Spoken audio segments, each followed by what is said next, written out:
Kodėl automobilio vairuotojas uždirba 800 eurų, o lėktuvo pilotas 8000 eurų?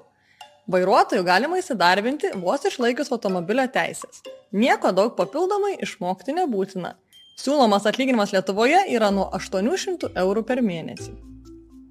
Tuo tarpu net ir pradedantieji pilotai, turintys mažai skrydžių patirties, patenka į geriausią Lietuvoje apmokamų specialistų trejetuką.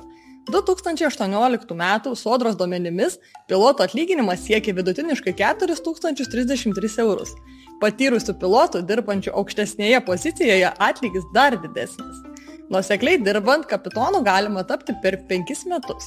Šios pozicijos piloto alga per metus siekia iki 185 000 eurų. Tai yra apie 15 000 eurų per mėnesį. Visgi, tapti pilotu pasiryžta ne kiekvienas. Vienus kandidatus atbaido keliami aukšti reikalavimai, kitus išgąsdina didelė studijų kaina, kuri gali siekti ir 100 000 eurų. Pilotai norintys dirbti šį darbą privalo įgyti licenciją.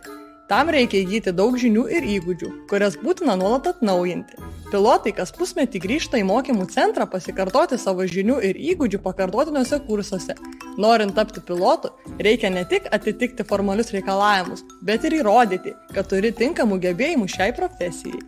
Ši istorija yra puikus pavyzdys, kaip didelis investavimas į savo žinias bei įgūdžius yra būtinas siekiant didesnio darbo užmokesčio.